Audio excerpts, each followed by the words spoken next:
Enter the eerie world of Paranormal M, where strange stories come to life. Subscribe and activate notifications. Drop a like, please. And stay updated on our spooky tales. Get ready for an unforgettable experience. There is something knocking on my window.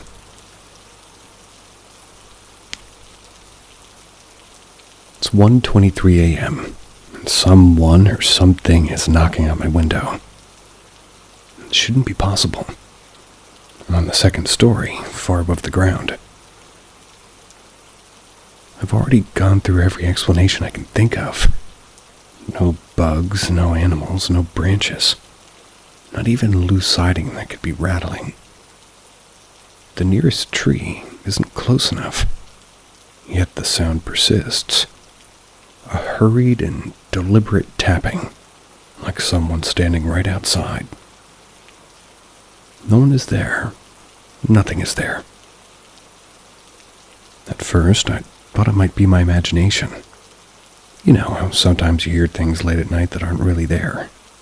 But this, I know what I'm hearing. It's steady. Not the 3 slow knocks of a horror movie. It's fast and persistent. Then silence. A minute passes, and I hear it again. I'm sitting here trying not to think too much about it.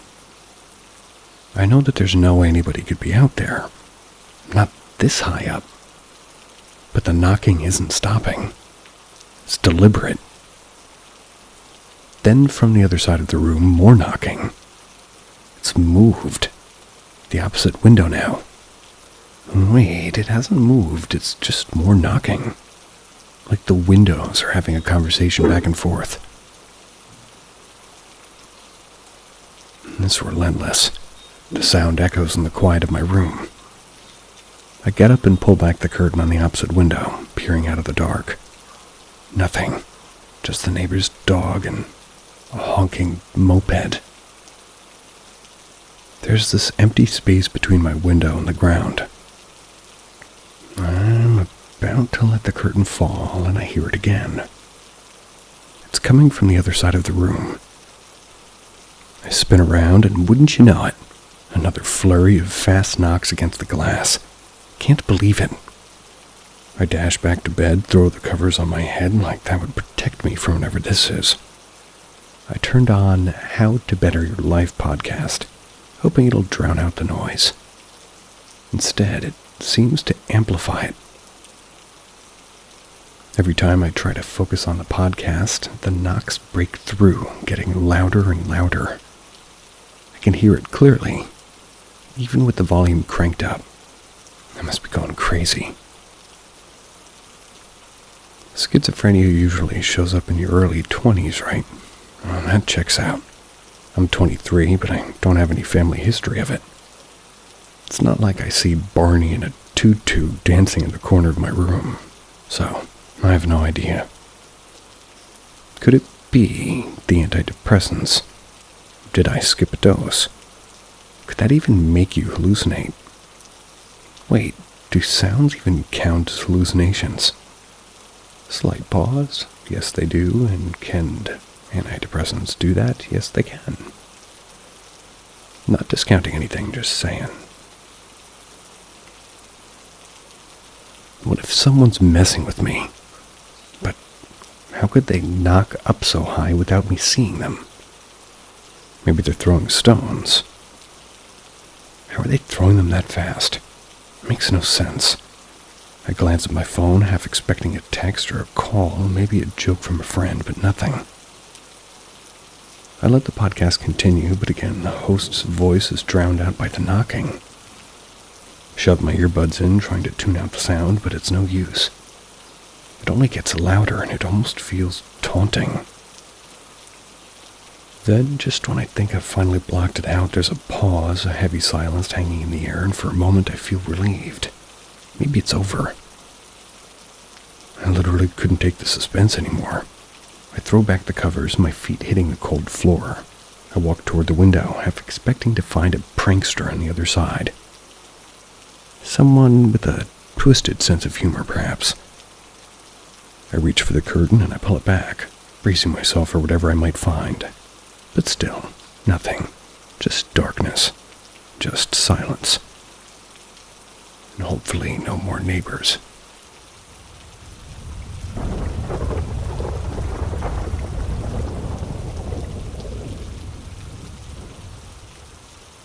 Don't try this at home.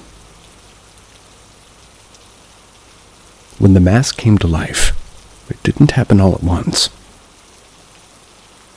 It started as a simple craft project, just something for Halloween. I found an old cereal box in the recycling, grabbed some paints and some glue. I decided to make my own mask. Mom wasn't going to buy me a costume this year. Money was tight, but I didn't care. I wanted to make something special. I cut holes for the eyes, added a sharp grin with black marker. I glued on pieces of yarn for hair. Only halfway through, I realized I didn't have enough of this yarn left. That's when the idea hit me. I grabbed a pair of scissors and snipped a small lock of my own hair. Just a little, it seemed harmless enough. I glued it right in the middle of the mask's forehead, watching it stick to the cardboard almost like it belonged there. The mask was done. It held up, admiring my work, and the face looked off. Its grin was a little bit too wide, its eyes a little bit too dark, too hollow. But I shrugged it off and I tried it on. That's when things got strange. At first, it was just an odd feeling, like the mask was too tight against my skin. I pulled it off after a few moments, and as I held it in my hands, I could swear it was watching me.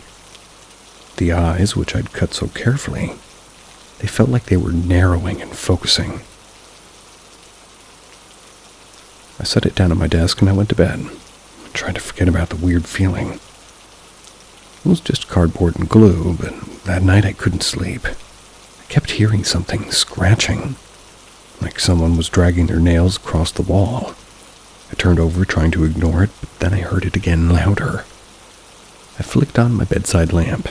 The sound stopped immediately. The room returned to an unnatural quiet. And then I saw it. The mask. It was sitting on my desk exactly where I'd left it, but something was different. The lock of my hair I had glued onto it. It had grown. I stared at it, my chest tightening. The hair, my hair, it was longer now, twisting down the side of the mask like it was alive. Wanted to throw it away right then, but I couldn't move.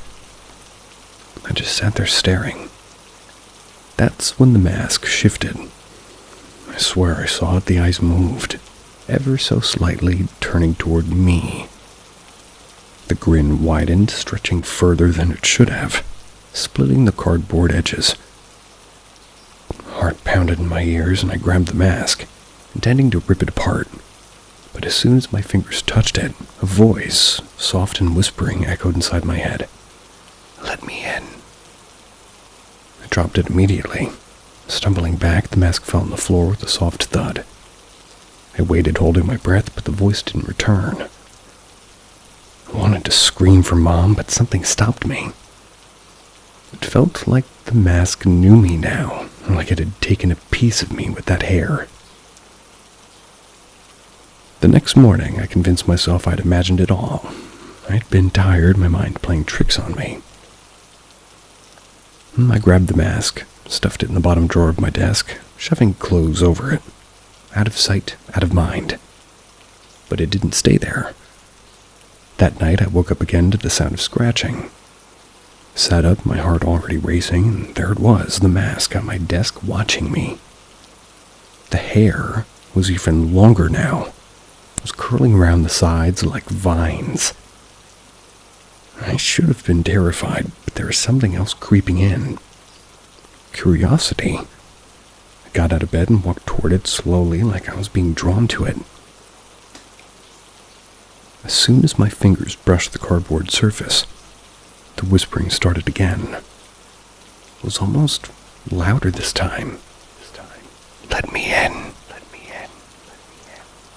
I couldn't pull my hand away. The The mask felt warm, like it had a pulse. Then I felt it. The mask wasn't just watching me, it was waiting for me to put it on again. I don't know what came over me, but I lifted it up, hands were shaking, and pressed it to my face.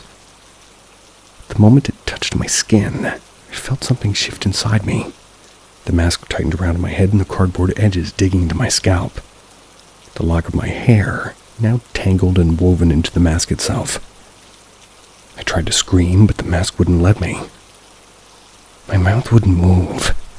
The whispering almost turned into a chant, a steady, rhythmic command.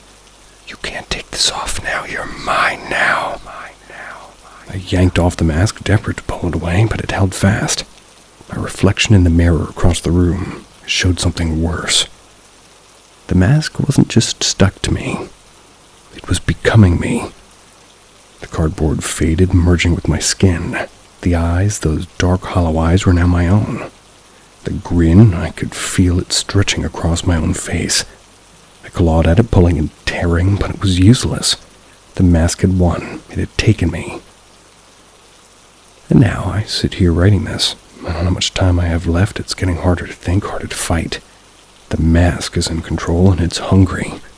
It wants more than just me. If you ever find yourself making a Halloween mask, if you ever think it's a harmless project, don't use anything that belongs to you, because it'll come to life, and it'll want everything. And this story seems pretty far-fetched, but it was a funny excuse to hit this button on the floor that makes an echo thing.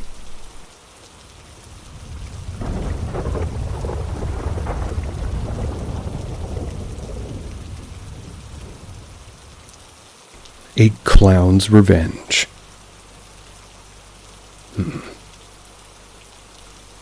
Alright, I know what you're thinking. Clowns aren't that scary. They're just goofy, oversized dudes with face paint and squeaky shoes, right? Well, I used to think the same until he showed up. It all started at a circus. You know, the usual overpriced cotton candy, bored parents, and a clown that looked like he lost a bet with life. I'd had a rough day. Honestly, I wasn't in the mood to deal with the red-nosed joker wobbling around on stage. He did this bit where he tripped over his giant shoes, honked his nose, and sprayed water from a flower pinned to his chest. It was painful to watch. The crowd gave him pity laughs, but I couldn't hold back. "Wow," I shouted. "Did you get your comedy routine from a cereal box, or are you just naturally unfunny?" The audience chuckled awkwardly. The clown just stared at me. His painted smile was frozen in place. It was weird, but I shrugged it off. He stumbled through the rest of his act, and when the show ended, I left without a second thought. The next day, I saw the news. Local clown found dead in circus tent after show. Apparently, the poor guy took his own life that night. And I couldn't shake the feeling that my comment had something to do with it. You think.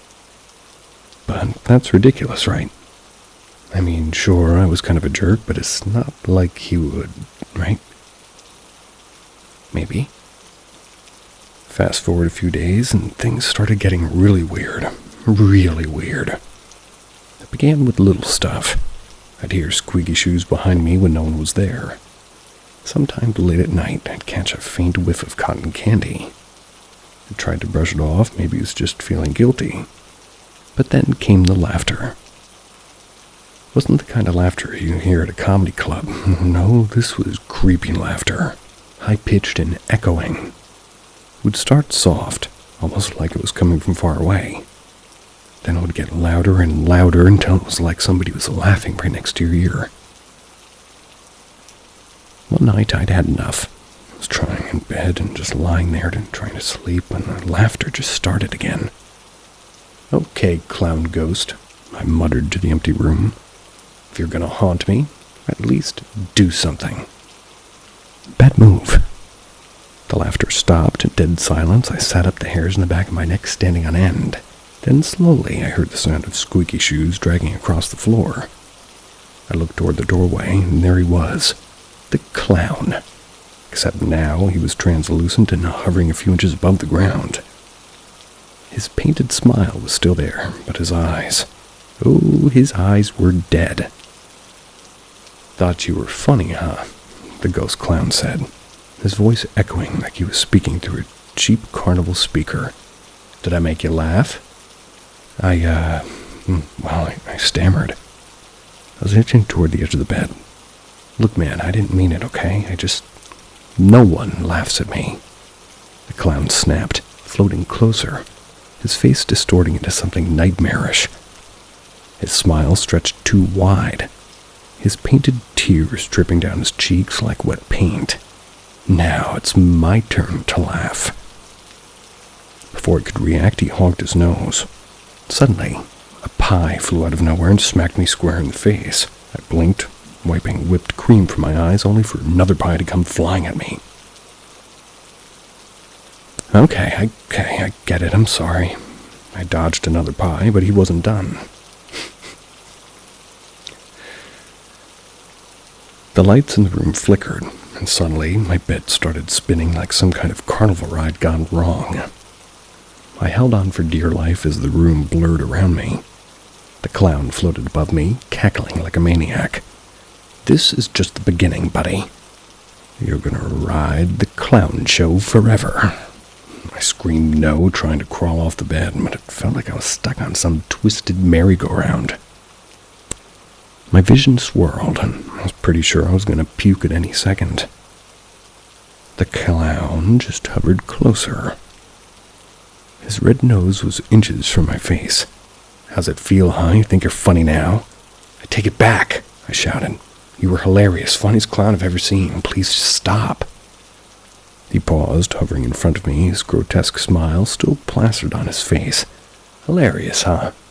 He floated down to the floor, crossing his arms. "You really think so?" "Yes." I wiped pie off my face and staggered off the bed, which had finally stopped spinning. "You'd be the best part of the show, I swear."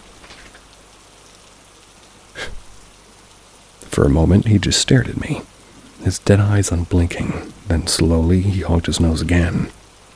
I braced myself for another pie. Nothing happened. The room was silent, the air heavy. The clown's form began to shimmer. Before I knew it, he faded into thin air, leaving me standing there in the middle of my room covered in whipped cream, utterly humiliated. I would be excited, but hey. Thought it was over finally. Some peace. But just as I was about to sit down, I heard it, a faint, distant honking, and a voice echoed throughout the air. "I'll be watching you, buddy." So now I live in constant fear of ghost pies and haunting honks. My advice: never insult a circus clown. You never know which one might come back from the dead to haunt your every move. And trust me, they don't play fair.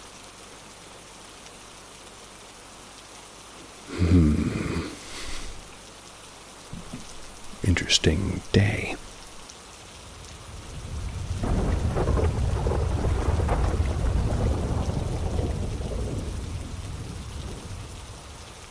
Interesting experience today. I'm thinking about reaching out to the creators to verify that, is the noise the app makes when you close out the app. It never happened the other times I used it, only 2 days ago and today. Went on a hike to a small cemetery today. Old graves from the 1800s and earlier. I used a spirit box app called GhostTube. Had some interaction through the app that felt a little bit validating. We pulled the cards and it said ritual. Eventually it said please leave. The manners make sense. We're up in the mountains in North Carolina. Then right after it said to the left. The exit was to our left and we had a good laugh and packed up to go.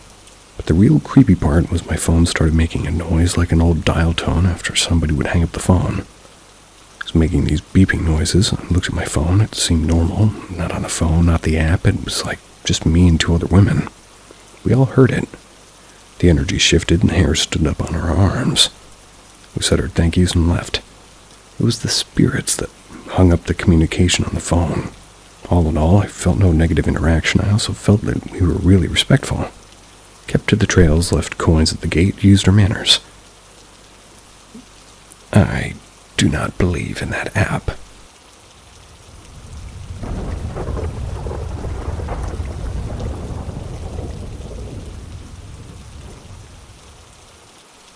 Camping trip in Wales. Hello all, this happened a few years ago on a camping trip with my family. Now, I've always been a believer in the paranormal, but didn't have any experiences until this camping trip. Bit about me, I'm an ex-army, did 2 tours of Afghanistan. I've been shot at a number of times, so I've experienced fear before. But nothing compares to the fear of what happened to me. At the time of this trip, I only had 1 child. I had 1 tent room to myself, my wife and son. I had the other tent room. It was a Saturday night, and we had been out exploring the part of Wales that we were camping at. Cardigan Bay area. Beautiful place. We had bedded down around 8. We were all very tired. During the night, not sure what time, I was woken up by a rustling that I thought was outside the tent. The more I listened, I realized it was inside the tent in the living space. I went into attack mode, but as soon as I moved, it stopped. So I played it off as a win, trying to think of what it could have been. I fell back to sleep, and I'm a side sleeper, so my back was facing toward the outside of the tent. But I was closer to the center of the tent, and I was woken up again by what felt like something like running their fingers down the back from my shoulders to the leg in a soft, gentle manner. Now, as I've said, I've been scared before. I'm not afraid to admit it. But nothing compares to the fear that went through my body when I felt my heart going mental. I was sweating so much all the while this feeling was going up and down. Thought it could have been like a muscle spasm. But it went from my shoulders down the back to my knee. Took every strength of my body to move and look at what was behind me. Found nothing, and that's what scares me the most. Again, once I moved, it stopped. As I lay down, I could hear like someone running their hands down the outside of the tent. But it wasn't outside, it was the divider between the tent bedrooms. That's when I went into fight or flight mode. Got out of my sleeping bag, opened my bedroom zip, and the speed of 1,000 gazelles went into the room that my wife and son was in to try to find them, and they were both sleeping. After that, I couldn't sleep. I just sat in the chair until daybreak. After speaking to my wife in the morning, she just laughed. She was unaware of anything happening. If anybody could explain or help with an explanation, that'd be great.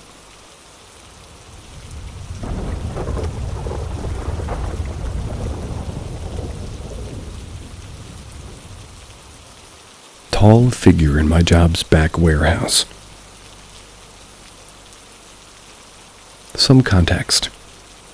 Before I get into the actual experiences, there's some important context I need to get out of the way. I work part-time as a cleaner at a clothing outlet. The actual building is huge, but only about 40% is floor. That's where we sell clothes and such. The remainder of the building is office space and like a huge warehouse. Most of my coworkers have, they've stated having experiences when walking into the warehouse portion of the building. Which is pretty much a place that's kept dark most of the time. As when I come in, everybody who works back there have usually gone home. The important part of this warehouse is that after walking to the warehouse past this metal gate, to the immediate left is the building custom embroidery station.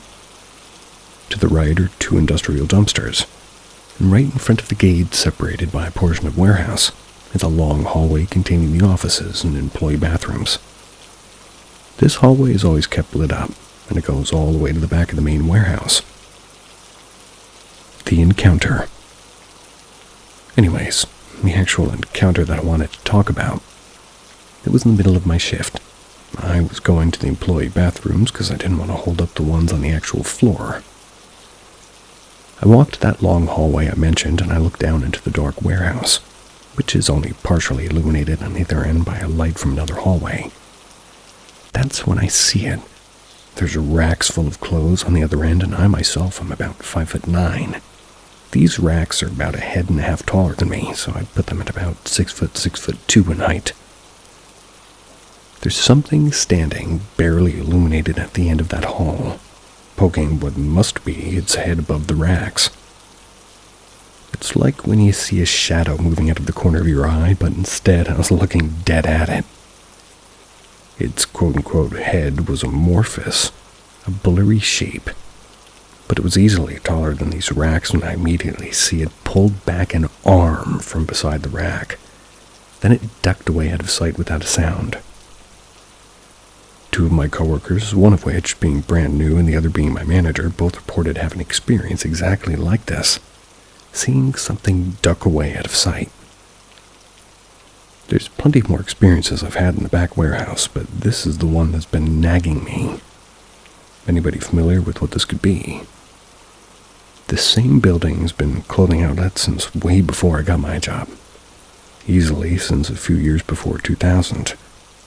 All of us employees who've encountered this specific thing, we've just been calling it the ghost. That actually rings a bell.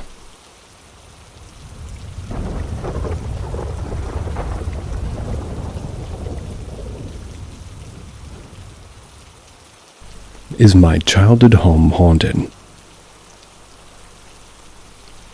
Me and my whole family, possibly, and including my mom, we've had our own shared, experiences, I guess, with figures.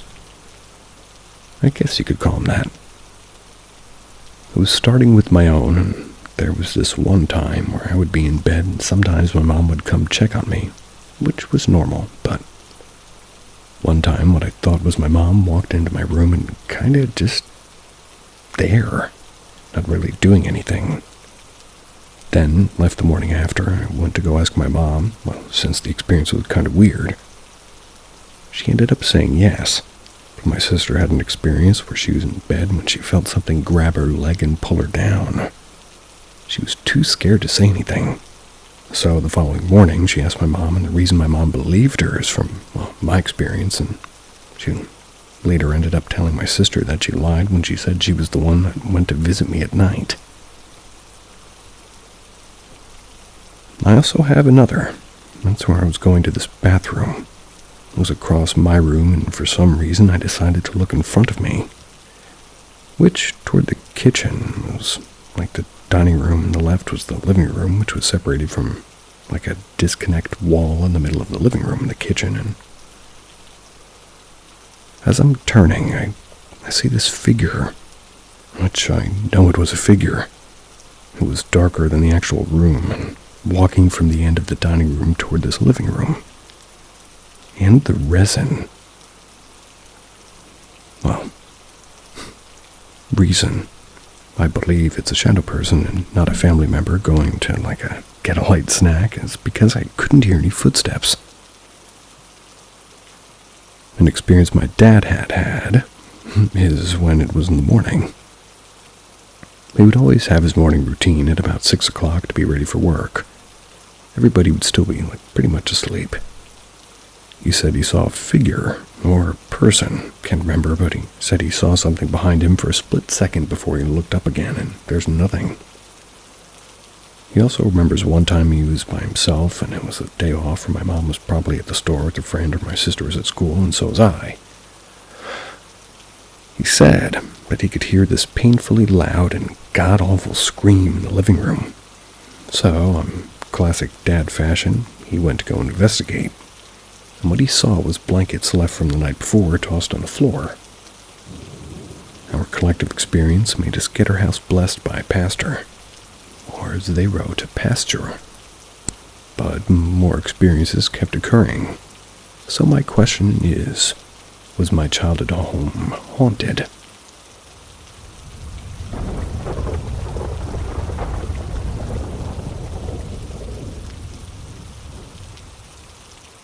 Attempting to explain impossible things that my family and I have seen. I'm going to start by saying that we're not spiritual or religious people. I think about my experiences often. We only talked to each other about the things that we saw years after we moved out of that house. We lived in a Victorian terraced house, right in the middle of a row of 12. It was like back-to-back houses. We lived there for 5 years. I don't think I have any memories of anything unusual happening until a year after we moved in. There was a little girl. She must have been about 5. I don't really remember what she looked like or the color of her clothes, but I remember she had a long dress. She would run across from the bedroom to the other bedroom and peek around the corner on the stairs down into the kitchen. The only solid memory I have of this was when I stared back for a while. There were other things that happened at night, like I had a small little room and I slept with my door open. That way I'd have the light from the landing. I didn't like having my door closed at night. I remember wide eyes and gray skin just staring down at me. One night, somebody went into the bathroom and didn't come out. So I went in and just tapped on the sink and it was blasting. I turned it off. I checked around the house. Mom was asleep and my dad was just passed out on the couch. Went back to bed and I felt the man stood in my doorway and it was staring at me. I was facing the wall because I didn't want to look. There was a room at the back of the cellar. I think it was a coal chute or something. My dad blocked the door with stuff the moment we moved in. He always said that there was nothing in there except an old rotting wooden ladder on the floor. At one point, we had the table cleared because my sister and I were just painting down there. There was a singular sound that hit the door from the other side. We ran back upstairs after that. I felt hatred at night in the cellar, but not coming from the girl. We only caught glimpses of her during the day. We spoke about things that we saw years after we left, and it bothers me from time to time. Thought it was carbon monoxide poisoning, but the house didn't even have a gas supply, and we saw some of these things. The dog wouldn't come out from under my mom's bed at night at all. I think something awful happened in that house a long time ago, between that man and the girl. I fantasized about perhaps going back and talking to the girl. Maybe I could put it to rest. But the sobering thought of a man expelled it from my mind. I think he hated me because he knew that I knew he was there. Nobody else saw the man, but they spoke about the girl.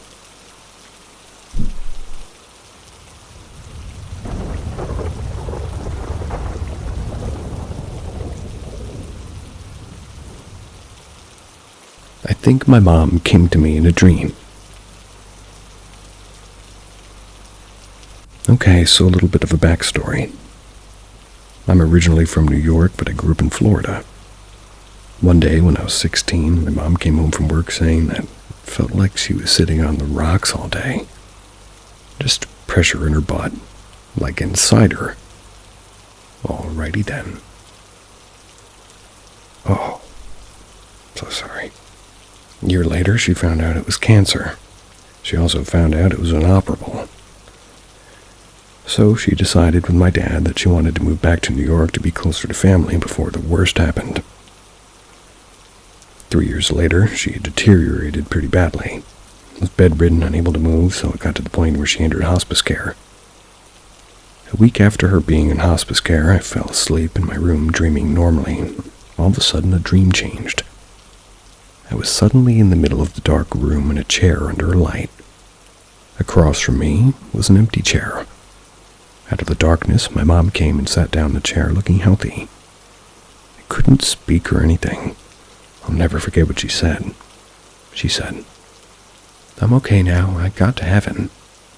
I didn't have many nice things to say to God when I got there, but we're all right now." And then we just sat there. She smiled at me for a few moments, and then I got woken up by a phone call at around 3 a.m. from the hospice. She'd passed away. It didn't hit me right away what had happened, but I fully believe my mom was coming to say bye. And also what she said in the dream about what she said to God makes sense. During her week in hospice, she was awake and coherent one time, and one of the last conversations that we had was about her not being ready to go. and her wanting to keep fighting. So the sudden passing would most likely piss her off. She was Sicilian and Irish. She had a mean temper. So, yeah, I thought I'd share with you all about all this. I have other random experiences from when I'd ghost hunt, though. Rest in peace. To all the moms. Did you have an inexplicable event in your childhood? I have 3 that marked me. I remember when I was 5 years old. I was still staying at my maternal grandparents' house. A divorce followed and I had to move. Many dubious things happened. I'm going to list a few short ones. 1.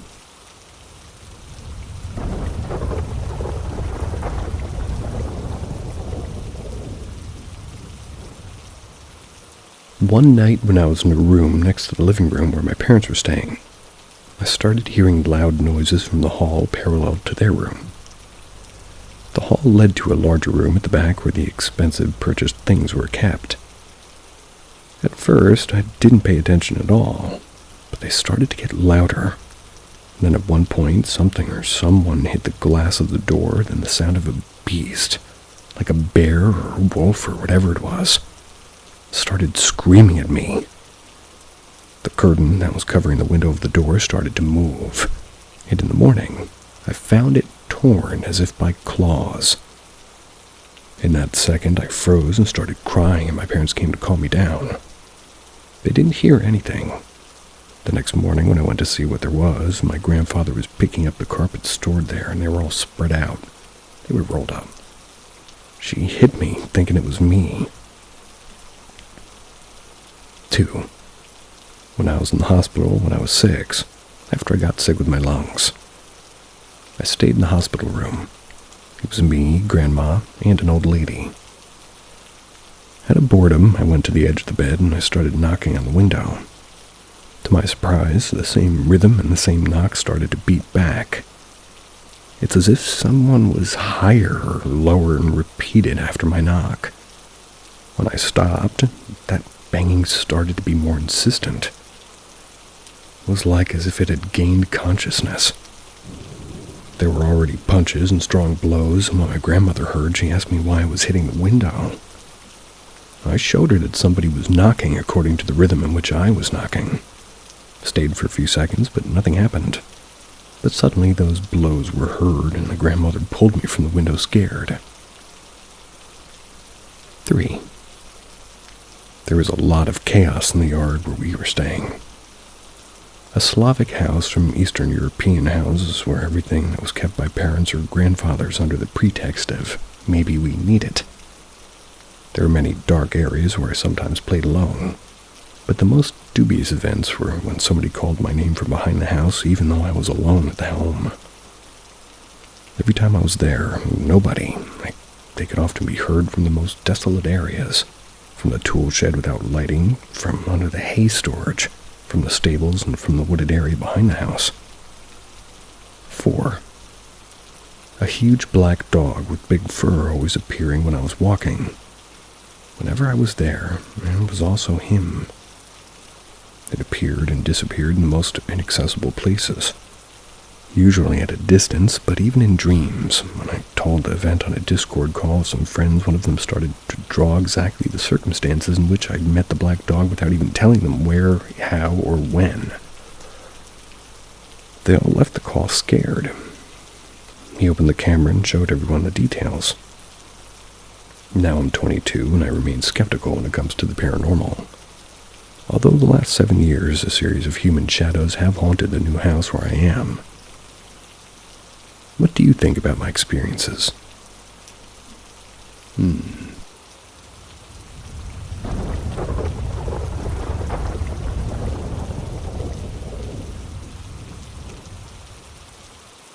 A death story from my grandpa.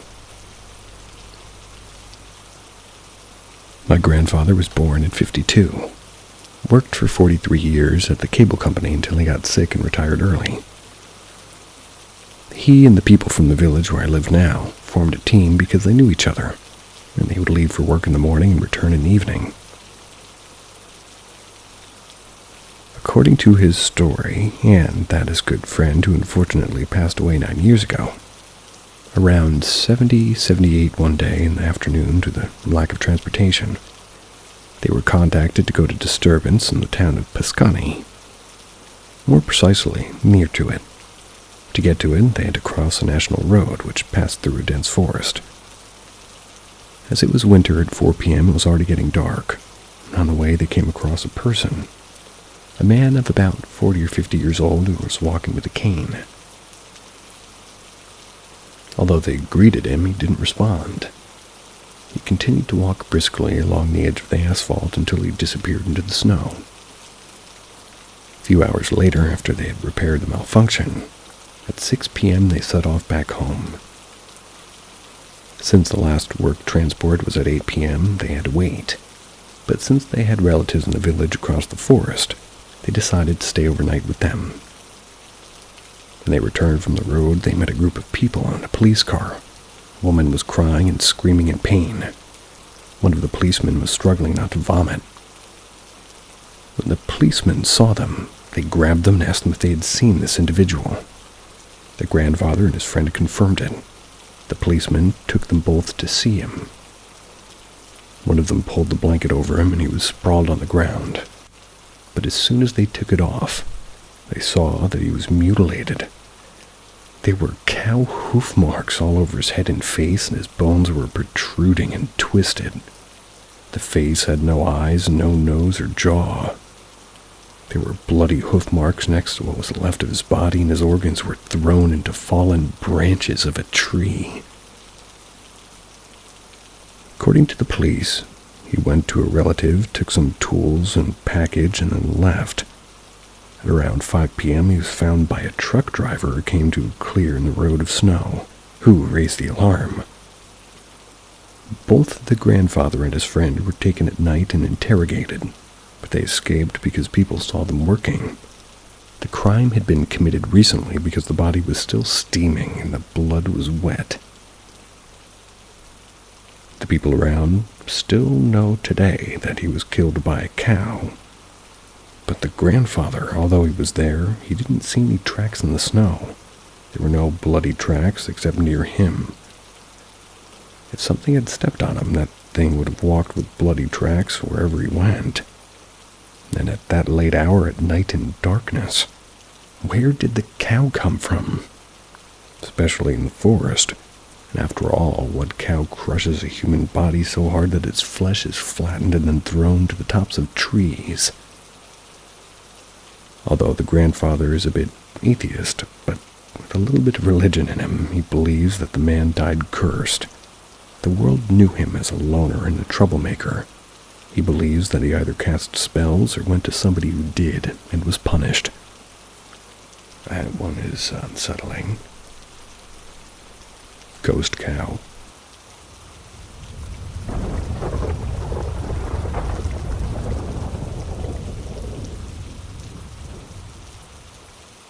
Scary old lady with a hospital gown on, watching my cousin and I play. So this happened a long time ago when I was still pretty young. I'd say around 2010 to 2012 maybe. My family and I went to go visit some family out in a more rural part of the city. It was pretty much the outskirts where it was still a lot of bush. My parents would often go there to get drinks on weekends while I hung out with my cousins. And considering that fact, we always slept over. Before I go on, let me paint the picture of the situation. Basically, they had a very long yard in length. It was surrounded by a fence with a sort of deck in the back that stretched out long enough to see the main road out front. It had a small shed up in the front yard, and behind the shed was their trampoline. I should add that this shed was very small. You could look over it and see the main road. Out on the main road was just a bunch of trailer homes lined up on the road that just went straight for maybe a few kilometers. Anyway, it was about midnight. My cousin and I were on the trampoline just being kids. Probably playing some, made-up game. My uncles and parents would often go out to the back deck to have a smoke. So as usual, we hear them all come out and they're laughing, being distracted by whatever they're talking about. My uncle hears us being loud and he's ready to come tell us to be quiet. But before he could tell us to stop, he just goes, "What the fuck?" My cousin and I were in trouble, so we immediately look over to him. He continues to say, "Who the hell is that?" "Pat, my dad. Come look at this." As we're staring at him, we realize he wasn't looking at us. He was looking off to the main road in front. My cousin and I, being curious, we look over to the main road as my dad walks over to my uncle. There was this very old lady with short gray hair, what looked to be a hospital gown and blue slippers. She was quite literally just standing there watching my cousin and I play. Since we were so distracted, we never even noticed her. I can't say how long she'd been standing there. My dad yells, "Who are you?" My mom and my other uncles also come take a look, and with that she began to slowly walk away, and I mean slow. My uncle tells us to go inside as they start walking toward the gate of the front to the yard to confront her. My cousin and I, being little shits, got off the trampoline but stayed to see the commotion. My uncle and dad walk out to the main road to find that she had disappeared. They both say, "Wait, where'd she just go?" Me being confused, I also walked out of the gate to see it for myself. And to my surprise, she was nowhere to be seen. And like I said earlier, this road was just straight and pretty long, so I guess she didn't sneak into somebody's yard, but with her being that slow and, well, old, it was hard to make sense of it. These trailer homes had been having pretty decently tall fences, and that was only the way to enter, so Dad calls out, "Anybody there?" Nobody answers. I begin to get creeped out, and at that point I was pretty scared. My dad and uncle take us inside and begin trying to make sense of what just happened. My uncle, who lived there, said that he didn't recognize her. He's never seen her come around before. They ask us if we had seen her before, and we say no, but I explained that she was wearing a hospital gown with slippers. We all thought how odd for an old lady in slippers to be walking around so late at night in a rural area where a lot of coyotes come in and out of. Surely she'd been asleep in her home, or if she wanted some fresh air, she'd stay in her deck.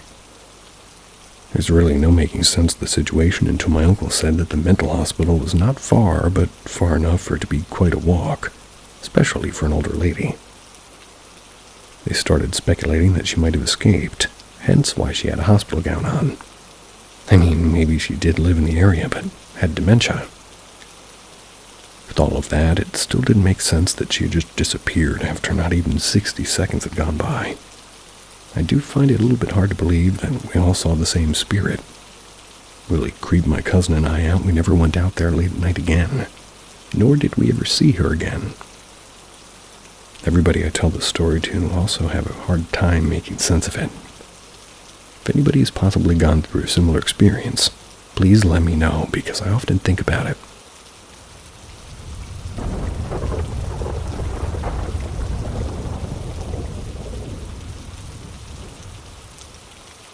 White being I saw as a teen.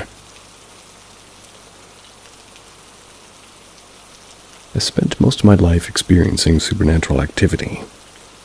There's a chance I'm just crazy, but hear me out. When I was a teenager, I was driving in my car with my friend and her dog. We stopped at the gas station and my friend got out. She went inside to get something, and it was just me and her little dog who was sitting next to me in the passenger seat. I was just relaxing when I looked up into the rearview mirror. All of a sudden, I thought to myself, who's that man in the back? He had white, luminescent skin, dark eyes, and what looked like a kind of flat-top haircut. My heart sunk into my stomach. He's looking around with the biggest smile on his face, but then he locked eyes on mine through the mirror. His happiness went to horror. Like, oh shit, she can see me. I looked away, heard a swoosh, and bolted out of my car. Fucking ran as my friend walked out of the gas station. I started screaming, "There's a man in my car." She immediately started banging on my car, saying, "Get fucking out," which is very brave, by the way. And when we opened up the car, he was gone. I was so traumatized. Driving in my car alone was so hard for so long. I waited years for any type of answer or reassurance that I wasn't crazy. One day I put on an alien documentary called Walking with the Tall Whites. And I said, oh my God, is that what I saw? An alien? My view of the world has forever been altered. I've had a therapist call me a non-normie, and I've had another say that what I saw was a hallucination. My question is this: has anybody else experienced an encounter like it? Other than the documentary, I've never heard of anybody experiencing a white alien being. Only gray ones. I've heard it both ways.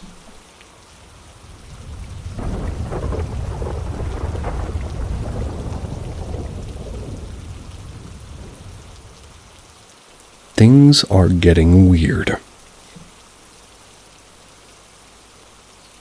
So to start, I want to say, although I've had a lot of paranormal activity in my life, I'm very logical when it comes to experiences. I would say 99 times out of 100, there's a reasonable explanation for the weird things that happen. But lately, it's just been strange. Some backstory to start. My husband has had tinnitus for years now.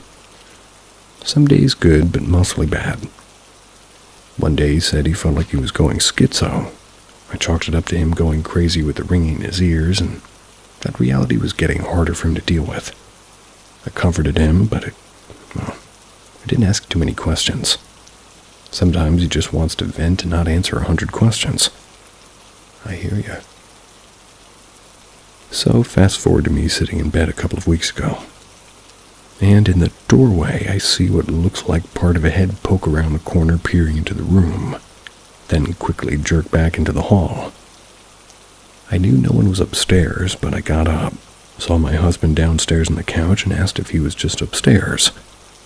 He replied no, and I said, well, I saw what looked like somebody peering into the room at the corner of my eye. I joked about shadow people because at this point, living in our house has kind of been an on and off occurrence. I'm honestly not even fazed, more fascinated. He said, it's weird because I felt like I've been going literally crazy. I've been seeing stuff like that a lot recently. We both were a little bit weirded out, but oh well at this point. Then a week ago, he was in bed and he saw something move at the corner of our bed then suddenly disappear. Another weird occurrence I experienced was right before I saw the head of the doorway, or in my doorway. I had a strange sleep paralysis. I was laying in bed vibing with this odd energetic flow, not realizing I was asleep. That's while my husband was laying to the left of me. All of a sudden, a hand slid onto my stomach from the right side. I freaked out, screaming in my dream for help, and finally woke up. My husband was asleep, and the weight of the sleep paralysis lifted, but sometimes when I wake from that state, my brain feels lull or full. Like it's still working out the sleep chemicals and haven't regained full alertness.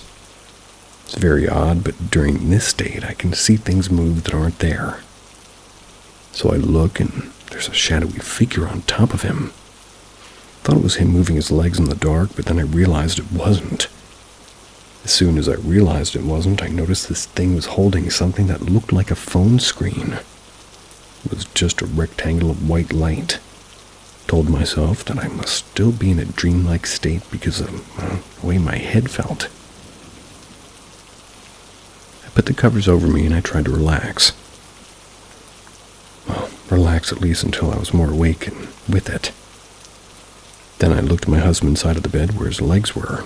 Whatever it was vanished. Told myself it must have been the moonlight, even though my curtains were fully closed, by the way. Again, I'm so used to weird stuff that I'm not afraid of it anymore. Just really interested in what's going on. Whether it was some scientific phenomenon or something actually paranormal.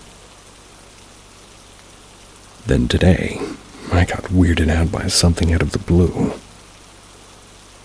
I was working the lunchroom at my kid's school, and at the table where my kid sat last week, in the exact same spot, there was a small Tupperware container missing a lid. Last week she lost this piece and only had the lid. I noticed the missing Tupperware right away, because OCD. Couldn't find it anywhere. And here it was today right where she sat. Now today that side of the table was empty, with other kids sitting on the opposite end, and I was like, somebody probably picked it up and just put it here. But it was weird that it was exactly where she sat. Then a little while later, one of the kids sitting at the other end of this table was very distraught. She had one strawberry left on her lunch. She got up, came back, and it was gone. And I said, well, maybe you ate it and forgot it, or it fell. She swore up and down that she had one left and somebody must have taken it. I was like, well, we're going to have to let it go, because if no one comes forward, we can't accuse people of taking it. I know this is very off topic from shadow people. You're fine. But I definitely had some intrusive thoughts of maybe things are disappearing to another time. Is this table some weird time-jumping portal, victimizing Tupperware and strawberries? Well, I know that can't be right, and it's just a case of kids being kids and misplacing and taking stuff, but with all the incredibly weird stuff happening lately, I can't help that my brain is going to crazy places of thought. But if a lone strawberry magically reappears in that spot next week, it will be the end of my sanity for sure. I was also wondering if everybody else has been experiencing occurrences that seem strange and out of the ordinary, possibly slurry. I swear, I really am logical, and I don't like giving too much weight to paranormal things, and I haven't been drinking at all, especially when there's most likely a logical explanation. But the air feels different, and I love hearing about unexplainable things.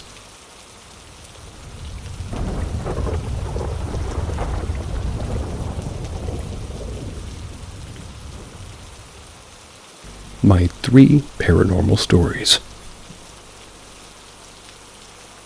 Hey there, it's my first time here. So basically, I'm going to tell 3 paranormal stories that happened to me when I was a kid. I'm 19 now, so here we go. The first 2 stories were told by me by my mother because I didn't remember them. 1. My mother said that when I was 3 years old, I had that famous imaginary friend, and I was always playing with him. Sometimes I even called him silly for not wanting to play with me. 2. My mother said that when her father died, my maternal grandfather, she came to tell me and said I already knew because he was sitting on the sofa next to me, had told me that he went to heaven to help God, that he was no longer suffering, that he was fine. Everyone was scared, and even my other grandfather was very scared because the place I said my maternal grandfather was where my other grandfather used to sit. After that, he never sat on that couch again. He was so scared. I had a great connection with my maternal grandfather. We were very close, so I think it was good that he came to say goodbye to me. I remember the day he died until today. He had only gone to the hospital for routine exams and had 3 heart attacks in a row. The first and second, they managed to save him. The third, he couldn't take it anymore and passed away. 3. This is the story I have the best memory of, because I think it traumatized me a little bit. Laughing my ass off. So, I was 7 years old, and I already slept alone in my own room. One night, my mother put me to sleep normally, and I slept. But I woke up in the middle of the night. I didn't have a cell phone at the time, so I didn't know what time it was. But I think it was dawn. I kind of got up, and when I looked to the side, I saw someone in the corner of my room. Tried to see better and saw that apparently it was a woman. This woman looked at me coldly and very seriously and had her arms crossed. Thought it was my mother, so I just went back to sleep. The next few nights, I kept waking up in the middle of the night, and every time I looked, that woman was there. But with each passing day, it seemed like she took on the shape of my mother's appearance, to the point where I thought it was really my mother. And one day I said, "Mom, stop watching me sleep. It's scary and I'm scared." I got no response, just silence. So I went back to sleep. Until one day I got tired of being watched and tried to touch my mother, but I swear I only felt a super cold air and fear took over me. I started sleeping on the opposite side of where I could see her. I kept waking up in the middle of the night, and when I woke up, I looked back and she was still there. I looked back and, well, she was still there, and I read the same line again because of the dog barking outside. I started to ignore her. Never looked again. When I was 9 years old, I decided, looking back, that the woman was no longer there, and I was relieved, pretty much. Moved on with my life. When I turned 13, that woman appeared to me again, but since I was no longer afraid, I didn't care. She disappeared and never appeared again.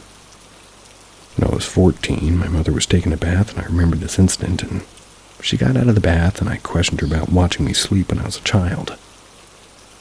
She swore to God that she never watched me sleep, especially in the middle of the night. I then asked my grandmother, her mother, and she also denied watching me sleep when I was a child. 2 years later, I went to a faith healer. This woman was also a medium. She revealed to me that I was blessed to be born a medium. And then all these stories finally started to make total sense.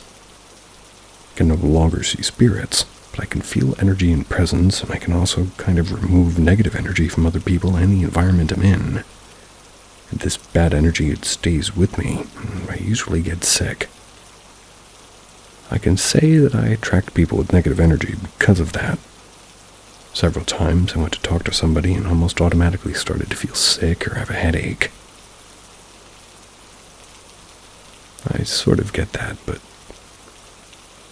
you kind of remove it the next day.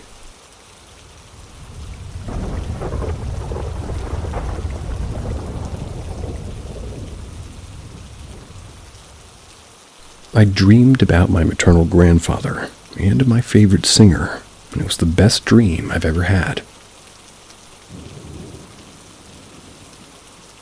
I dreamed this year, and I wrote it down in my cell phone notepad so that I would never forget this dream. Well, I've already told the story of how my maternal grandfather came to say goodbye to me when I was a child. So besides my grandfather being in this dream, my favorite singer, Michael Jackson, was also in this dream. Well, I'll tell you everything I remember about this dream. I was on the edge of a cliff, ready to end my own life. I wasn't in a good phase of life when I dreamed this. Then I heard a voice calling me, the voice of my maternal grandfather. He was telling me not to do this to myself, and next to him was Michael Jackson, saying practically the same thing. They were far away, but I could hear them very well, and they started to approach the cliff and convinced me to get out of there, and I did. I immediately went to hug my maternal grandfather, and I remember I said I missed him so much, and then I hugged Michael, and I immediately was happy again. I remember Michael and I started chasing each other and playing like two children. My grandfather just watched the two of us and laughed. Then my grandfather called the two of us, and the three of us held hands. My grandfather asked to just close my eyes, and I did. When I opened again, we had practically teleported to a kind of forest where the weather was sunny, and again Michael and I started playing together among the trees. It wasn't long before my grandfather called us again. When I saw there was a picnic with lots of food, we started eating. We laughed, we talked a lot, and in the dream my grandfather and Michael seemed to get along very good. After much conversation, I remembered that my grandfather asked us again to hold hands, and I closed my eyes, and again we teleported to another place. And this time the place was in a trailer on the edge of a large lake. I remember that as soon as I opened my eyes, I went into the trailer and I fell asleep. I woke up still in the dream and left the trailer, and my grandfather and Michael were talking while they were roasting marshmallows in a campfire. When I arrived, they said they wanted to talk seriously with me, and I accepted. Well, and they basically said they needed to go back to heaven and that it was my time. I immediately felt sad. Michael was the first to disappear, and I cried a lot. But I remember him saying before he disappeared that everything would be okay and that he would give me space to talk to my grandpa. Then my grandpa said that he was protecting me from the sky along with Michael. And every time a ray of sunlight hit my face or a butterfly would fly past me, it was him or Michael, checking to see if I was still okay. He hugged me tightly and my vision started to go black. Then he said I was going to wake up and I started to lose hearing in his voice, but he kept saying the weather, everything was fine. And suddenly, I didn't hear anything anymore. I woke up with my hands in a circle like I was hugging someone and crying, and I swear to God I got up immediately and a ray of sunshine hit my face.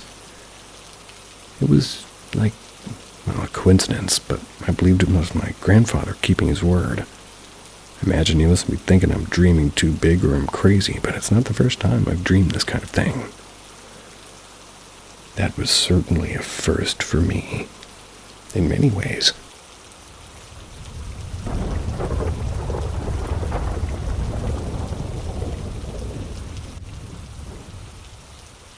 Things to come. Dreams from many, many years ago. Okay, I barely talked about this dream even to my family, because I'm not sure what to really think about it. I only tell the first part out of the 3 dreams. That's where, like, different years, but they not scare me, but damn, I feel this might happen. First dream. I am going to my job to get my last paycheck since in this dream I was let go. It was the end of the year for some reason, and I knew that for sure in the dream. As I walked down the street, there was a lot of people complaining, asking the company about their paycheck and such due to something that was happening there. On this dream, I knew I had a family. I wasn't married. So I apparently needed the paycheck. There was this feeling of war on the horizon.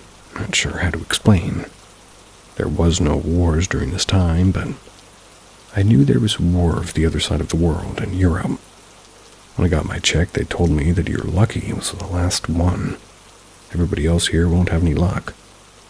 Then I decided to go to the bank to get the money in cash, in case something happens to the internet or the banks. Second dream.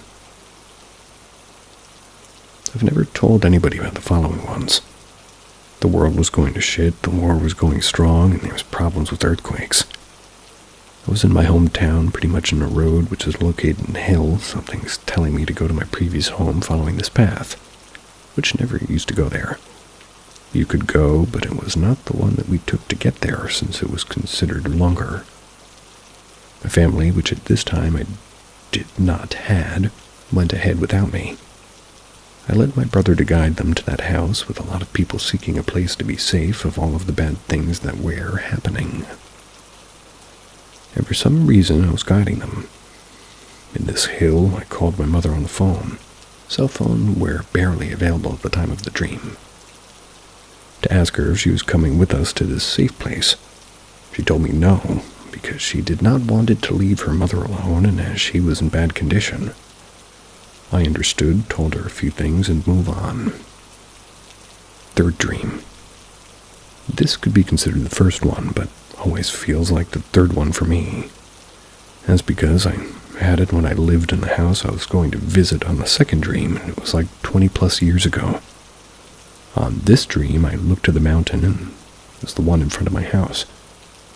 There's a lot of people there with me, and deep inside I guided this people here for some reason. My family, I didn't had one as I was a teenager, told them that we need to climb the mountain from this side. Everybody follow me. It was a lot of people. I do not remember the climb, but at the top was quiet. You could see the sea rising and destroying everything down, and it was going to get us too. But on this place there was a cliff, and told my brother to jump down without knowing what to expect. He told that everybody can jump and it's safe there. It was like a portal to another parallel universe. So everybody started to jump to get there as the destruction was going to get us at the top. I told my family to go, and as I wanted to see the end, they left and I saw white and then wake up. But these 3 dreams always stood for me. Why am I telling this? Maybe to get it out. I just recently got let go from my company. Yes, at the end of the year, like my dream.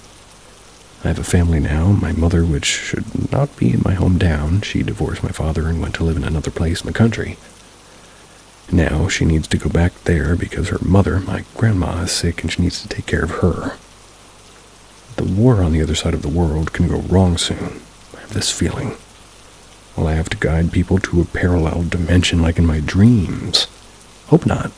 But due to the possibility of parallel dimensions, or maybe what is called the big crunch and reset of the universe. Maybe I've done this multiple times, and now things are fragments of that travel. Interesting take. Sweet dreams.